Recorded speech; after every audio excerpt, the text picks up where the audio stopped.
Halo teman-teman semua, ketemu lagi dengan aku Merisa di YouTube channel Dresel Fashion. Ya, senang sekali teman-teman kita bisa ketemu lagi hari ini membahas tentang hal-hal yang menarik seputar fashion. Dan senang banget kalau teman-teman sudah subscribe YouTube channel dari Dresel sehingga kalian bisa mendapatkan informasi seputar fashion dengan lebih cepat. Ya, topik kita hari ini akan membahas tentang tren dan itu bagaimana kita sebagai seorang desainer ya tentunya bisa menganalisa dan meneropong fashion itu jauh lebih cepat daripada kompetitor kita. Jadi kita bisa melihat bagaimana tren itu berkembang dengan begitu cepat ya teman-teman. Seperti video kita sebelumnya, kita sudah melihat kalau tren itu berkembang dengan begitu cepat di masa-masa terakhir ini ya. Jadi dulunya memang lambat gitu. Dengan perkembangan teknologi, maka tren itu semakin cepat untuk berubah. Nah, sebagai seorang pebisnis di bidang fashion, tentu kita harus tahu bagaimana cara melihat tren yang akan datang.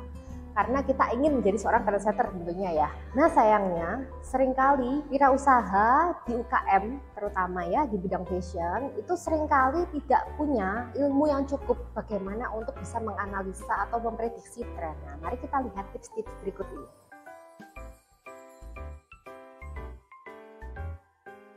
Tips yang pertama adalah dengan kita membuka mata dan juga telinga kita seluas-luasnya.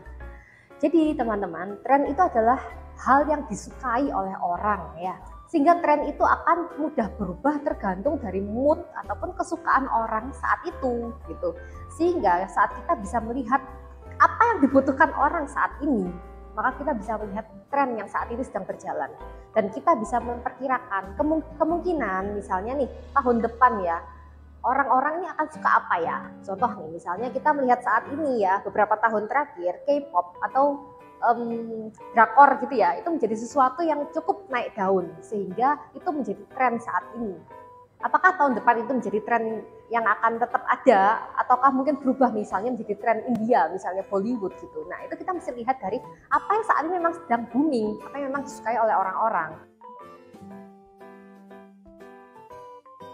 Nah, cara yang kedua adalah kita bisa mempelajari yang namanya 5W 1H. Jadi kita bisa melihat dari hal-hal ya, 5W 1H itu singkatan dari yang pertama what atau apa, who atau siapa, when atau kapan, where di mana, why kenapa, dan 1H-nya adalah how bagaimana. Jadi 5W dan 1H ini bisa membuat kita untuk bisa mempelajari memang apa sih yang memang dibutuhkan orang saat ini gitu ya. Karena 5W 1H ini akan membuat kita bisa melihat lebih detail dari apa saja yang selama ini mungkin terlewatkan dari pemandangan kita ataupun pengetahuan kita sehingga kita bisa melihat lebih jauh lagi ke dalam.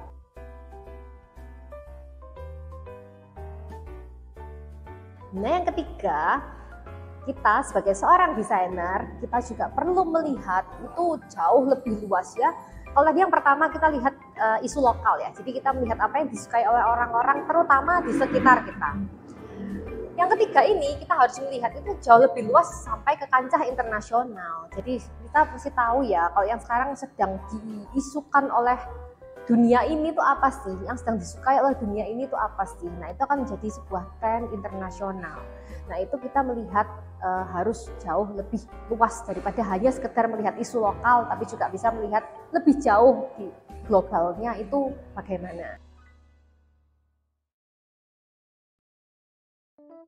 Nah, yang keempat adalah kita menemukan Zeitgeist. What is Zeitgeist gitu ya.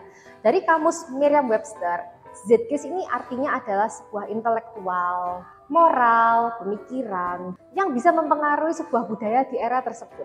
Nah, dari makna tersebut, secara garis besar, Zeitgeist ini adalah sesuatu yang paling banyak dicari orang, yang paling banyak dipikirkan orang. Jadi, seakan-akan apa sih yang paling populer saat itu? Nah, itu disebut dengan Zeitgeist. Nah, kita mesti menemukan Zeitgeist ini, yaitu dengan kita bisa melihat apa yang memang sedang populer saat ini dan juga sedang banyak dibicarakan oleh orang. Dan kita juga bisa memprediksi dari kemungkinan orang-orang itu memang menyukai apa sih gitu. Jadi di situ kita akan bisa menemukan Zeitgeist tersebut.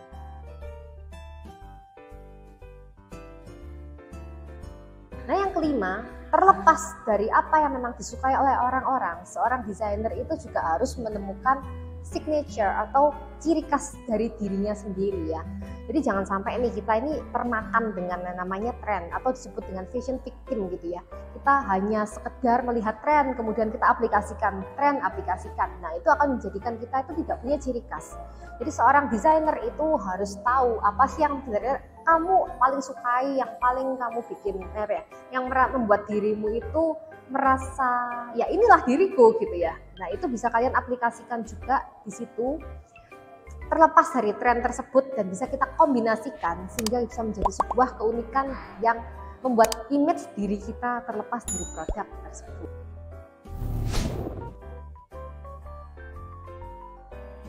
Nah yang keenam yang perlu diperhatikan juga adalah color atau warna. Jadi bagi para desainer, warna itu adalah hal yang penting karena di setiap momen atau di setiap musim, season gitu ya, ada warna-warna yang memang menjadi ciri khas dari musim-musim tertentu.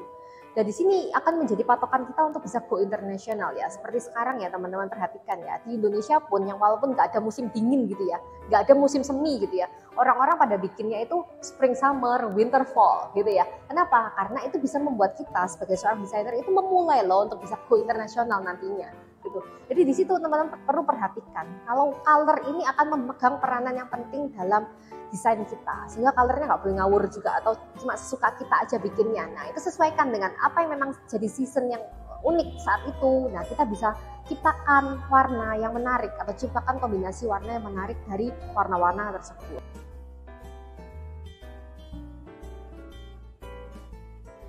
Nah yang ketujuh adalah hal yang unik ya. Di sini tren itu tidak bisa terlepas dari yang namanya cultural indicator atau yang disebut juga dengan indikasi dari budaya. Jadi misalnya nih teman-teman perhatikan ya, Eropa, Amerika, Asia atau Indonesia ya khususnya kita lihat itu memiliki culture yang berbeda dan itu akan mempengaruhi para manusianya itu dalam memilih fashionnya.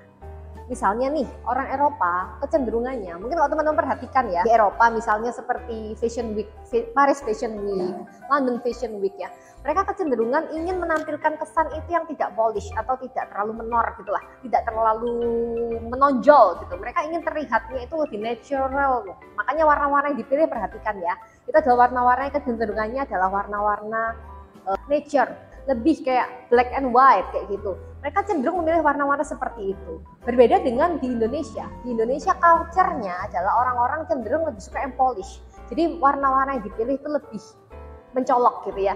Kemudian juga lebih suka make up yang lebih terang gitu ya. Jadi di situ terlihat ya perbedaannya dari manusianya sendiri. Itu akan membuat tren itu juga berbeda. Nah yang kedelapan, yang tidak kalah penting adalah kita sebagai desainer ini juga harus bisa mempelajari tentang customer behavior atau bagaimana sih perilakunya calon customer kita itu.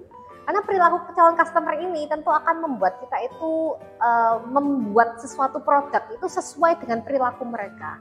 Ingat ya, fashion itu bukan hanya sekedar orang butuh, tapi orang ingin loh gitu. Jadi fashion itu ada sesuatu yang unik ya. Kadang kita beli baju gitu ya, kita beli baju nggak cuma apa yang kita butuh, kita misalnya butuh baju kaos gitu ya, tapi apakah kita akan membeli kaos itu sembarangan? Tidak toh, kita akan memilih kaos yang memang menurut kita menarik, yang menurut kita trennya lagi oke gitu ya, kemudian mungkin dari cuttingnya bagus, warnanya bagus, nah jadi kita punya pertimbangan untuk membeli sesuatu. Jadi itu yang akan membuat kita juga nih sebagai, kita kan manusia nih ya, kita bayangkan diri kita sebagai customer gitu. Kita akan melihat ternyata customer itu punya keinginan loh untuk membeli sesuatu. Nah keinginan mereka tuh apa gitu, dan bagaimana kita bisa menemukan keinginan mereka. Maka kita perlu mempelajari yang namanya customer behavior, yaitu perilaku mereka, perilaku para calon customer kita. Nah perilaku calon customer ini juga salah satu contohnya ya. Misalnya kita menemukan customer kita ini adalah usia dewasa yang mungkin lebih cenderung kita temukan itu di perkantoran, di perumahan, atau di supermarket daripada di diskotik misalnya. Nah, itu akan membuat kita juga cenderungnya akan menemukan hal-hal yang berbeda dari karakter mereka. Sehingga di sini teman-teman perlu pelajari tentang customer itu secara lebih spesifik. Nah itu teman-teman beberapa tips and trick tentang membaca tren ataupun menganalisa tren. Sehingga teman-teman sebagai seorang desainer itu nggak cuma sekedar bisa mengikuti tren, tapi juga bisa menciptakan tren terbaru. Nah, teman-teman kalau ingin mempelajari lebih detail atau ingin mempraktekkan secara langsung materi-materi ini, bisa belajar di program Basic Fashion di Mirasol loh. Di program Basic Fashion ini teman-teman akan belajar banyak hal, mulai dari desain, pattern, sewing, dan khususnya akan juga mempelajari tentang bagaimana perilaku customer. Nah, yang akan hanya dipelajari dalam waktu 2-3 bulan aja loh. Jadi waktunya cukup singkat, tapi teman-teman bisa menjadi seorang desainer profesional di sana. Atau teman-teman juga bisa nih kalau kepengen lebih spesifik belajar tentang behaviornya, jadi pengen belajar tentang bagaimana memulai usaha, mengikuti dari si customer gitu ya. Nah, teman-teman bisa juga mengambil program Fashion Business di sana. Jadi teman-teman banyak sekali pilihan program yang ada di Mirasol ya, dan bisa disesuaikan dengan kebutuhan kalian. Oke teman-teman, jangan lupa subscribe YouTube channel dari Mirasol Fashion karena kita akan memberikan informasi seputar fashion yang sangat banyak dan sangat menarik dan bahkan akan menjawab pertanyaan kalian tentang fashion ataupun bisnis fashion. Nah, maka jangan lupa juga tekan tombol notifikasinya. Kemudian teman-teman juga bisa kalau mau tanya-tanya nih atau kepengen kasih masukan buat kami, mungkin topik apa yang kalian ingin tahu, kalian boleh DM kami ataupun leave comment di bawah. Oke teman-teman, see you on the next video ya, bye-bye.